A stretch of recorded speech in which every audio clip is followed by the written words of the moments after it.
Friends, कैसे हैं आप लोग? उम्मीद करती हूँ बहुत अच्छे होंगे, तंदुरुस्त होंगे, खुश होंगे और साथ ही साथ में अब सुनीता शर्मा से जुड़ गए हो तो प्रकृति के संग होगे। जी दोस्तों, प्रकृति के संग। आहा, चिड़िया की आवाज़, कोयल की आवाज़, बंदरों की उछल कूद, कितना कुछ देखने को, और गिलहरियों की उछल कूद, कितना कुछ देखने को मिल जाता है जब हम प्रकृति के संग होते हैं। दोस्तों, यहाँ पर है बहुत सारे तोते और भी बहुत कुछ। देखिए, पक्षियों की आवाज़ तो आप सुन ही रहे होंगे। खैर, इस तरह के गार्डन तो आपको अपने शहरों में भी मिल जाएंगे, लेकिन दोस्तों आज सबसे बड़ी कमी है ना, तो वह कमी है कि हमारे पास में वक्त नहीं है जाने का। लेकिन सुनीता शर्मा तो अब प्रकृतिवादी हो ही गई है। दोस्तों, आकर के कहीं भी बैठ जाना, कहीं भी बस प्रकृति के संग हो जाना मुझे अच्छा लगता है। तो दोस्तों, अब चलिए कुछ ख़ास काम की भी बात हो जाए, क्योंकि मैं मान के चल रही हूँ कि आप भी बन रहे होंगे अब एक गार्डनर। जी हाँ, मौसम के मुताबिक काम हो जाए तो बात ही अलग होती है। अब बारिश आने वाली है, मैंने तो आपको गार्डनर नहीं कहा बल्कि एक बड़ा सा बागवान ठहरा दिया दोस्तों, क्योंकि प्रकृति रहेगी तो हम रहेंगे, ये पेड़ पौधे होंगे तो हम जिएंगे। अदरवाइज़ हम सब देख चुके हैं ना कि कितना कुछ खोया है हमने। चलिए, अब काम की बात हो जाती है। आज मैं सोच रही हूँ कि मैं यहाँ पर सुबह सुबह मैं इस गार्डन के अंदर आ गई। सफाई कर्मचारी काम कर रहे थे, तो मैंने कहा कि चलिए उनसे कुछ लीव्स जो सूख गई हैं, जो पेड़ पौधों की है, जो वेस्टेज है, वो मैं भरवा लेती हूँ। कट्टे लेके आई हूँ दोस्तों, और उसके अंदर मैं उनसे भरवा रही हूँ। फिर उनको लेकर जाऊँगी, साथ में कंपोस्ट बनाऊँगी, कंपोस्ट खुद के गार्डन में डालूँगी और अपने दोस्तों को भी दूँगी। तो इस तरह से कुछ हम घर पर भी बनाते हैं और कुछ दोस्तों इस तरह की जगह से भी लेते हैं। वैसे भी आप सभी जानते होंगे कि गार्डनिंग के हिसाब से कंपोस्ट एक बहुत ही अच्छा पड़ाव है। बिना कंपोस्ट के हमारी गार्डनिंग ही अधूरी है, और जिसकी हर एक किसी को जानकारी होनी भी चाहिए। दोस्तों, आप लोग अपने घर पर भी कंपोस्ट बना सकते हो, और किचन से बना हुआ कंपोस्ट ये कहिए कि बहुत ही अच्छा कंपोस्ट होता है। इससे क्या है कि स्वच्छ भारत अभियान भी चलता रहता है, और साथ ही साथ में वेस्ट को हम जो है बेस्ट बना सकते हैं। तो जिसकी जानकारी हमको होनी चाहिए। घर से निकलने वाला जो कचरा होता है, ऊर्जा का एक बहुत बड़ा स्रोत है, ये आप सभी जानते ही होंगे। इससे क्या दोस्तों कि ऑर्गेनिक खाद बन जाती है। ऑर्गेनिक जो चीज़ें जो लोग चाहते हैं कि भाई हाँ वो शुद्ध खाएं, मेरी तरह चाहे कम खा लें, लेकिन जो खाएं वो प्योर खाएं, तो इस तरह के जो विचारों वाले हैं उनके लिए ऑर्गेनिक जो है एक बहुत अच्छा विकल्प है दोस्तों। इसलिए सभी को मैं ये मानती हूँ कि कंपोस्टिंग करनी चाहिए, कचरे को बाहर जाने से बचाना चाहिए और अपने कचरे को घर में ही काम में लेना चाहिए।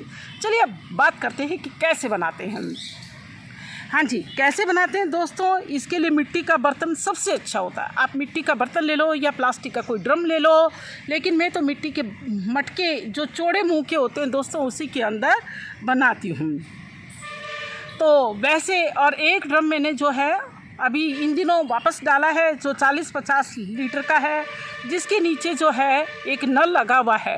नीचे नल लगा हुआ है तो उससे क्या होता है कि जो भी कंपोस्ट में से जो भी लिक्विड जो चीज़ होती है वो नीचे से रिसती रहती है, और वो भी एक बहुत अच्छा कंपोस्ट बन करके तैयार होता है। तो इसके अंदर हमें मिट्टी का हमने बर्तन ले रखा है। चलिए, मैं आपको बता दूंगी कि किस तरह से, प्रैक्टिकल भी दिखा दूंगी आपको। मिट्टी के बर्तन को लेकर के दोस्तों नीचे मैंने कोकोपीट की एक लेयर बिछाई है। कोकोपीट की लेयर बिछाने के बाद में जो भी मेरे किचन से वेस्टेज बचता है वो मैं उसके ऊपर डाल देती हूँ। करीब 4-5 इंच डाल देती हूँ। फिर वापस से कोकोपीट, क्योंकि मुझे बाज़ार से लाना होता है, इसलिए कोकोपीट का मैं लिमिट में इस्तेमाल करती हूँ। फिर एक लेयर जो मैं वापस से जो है उसकी कोकोपीट की डाल देती हूँ, और बीच बीच में उसमें डालती रहती हूँ। दोस्तों, मैं गुड़ का पानी, जी हाँ गुड़ का पानी, थोड़ा सा बेसन उसमें मिक्स कर देती हूँ। जिससे कंपोस्टिंग बहुत जल्दी होती है और इस तरह से महीने भर में बन करके तैयार हो जाता है मेरा कंपोस्ट। दोस्तों आप सोच रहे होगी कि कैसा काम है। हाँ, बड़ा सुगला सा काम है। हाँ, मुझे भी कोई और बताता तो मैं भी ऐसा ही सोच सकती थी, लेकिन मैं इस काम को खुद करती हूँ दोस्तों। इसलिए ही नहीं बल्कि ये कहिए कि अगर आप भी देखेंगे एक कंपोस्ट को बने हुए, उस कंपोस्ट को बने हुए, तो आप देखेंगे कि बहुत ही ऑर्गेनिक है, बहुत ही शुद्ध है, साफ़ सुथरा है, किसी भी तरह की बदबू उसके अंदर आती ही नहीं है। तो मेरा आपसे भी सुझाव है कि जो मेट्रो सिटी में मेरे दोस्त रहते हैं जिन्होंने बड़े बड़े से पहाड़ बना दिए हैं कचरे से, तो वो पहाड़ बनने से भी बचेंगे।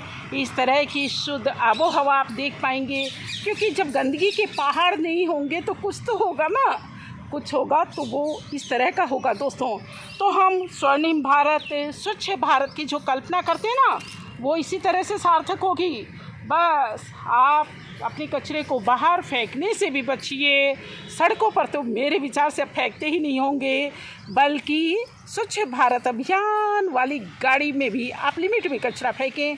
अपने घर के रसोई से निकलने वाले कचरे को, जिसमें बहुत ज़्यादा न्यूट्रिशन होता है दोस्तों, उस न्यूट्रिशन को आप जो है कंपोस्ट बना करके काम में लें। क्योंकि जो भी प्रकृति है वो क्या है, गिव एंड टेक के उस पर बनी है। अगर हम इस धरती को कुछ देंगे, कुछ सींचेंगे, कुछ जो हमने लिया है तो वो वापस से दे देंगे, तो नेचुरल है कि वापस से हम बहुत नेचुरल चीज़ें पा पाएंगे।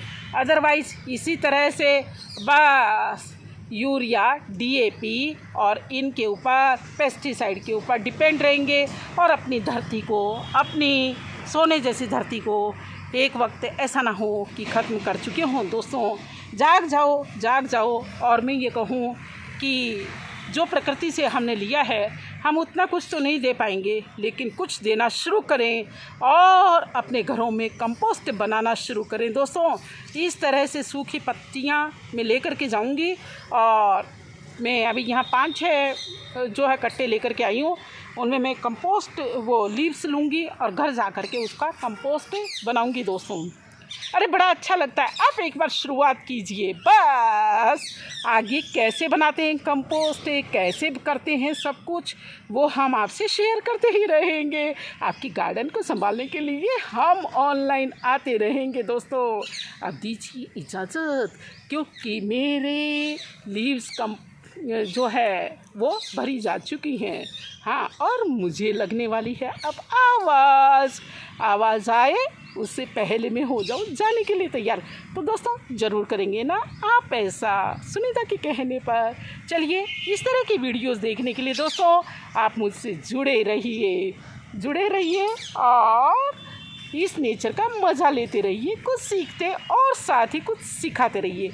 दोस्तों कमेंट किया करें ना अब अगली वीडियो किस पर चाहिए। अब दीजिए इजाज़त। जय हिंद, जय भारत, वंदे मातरम।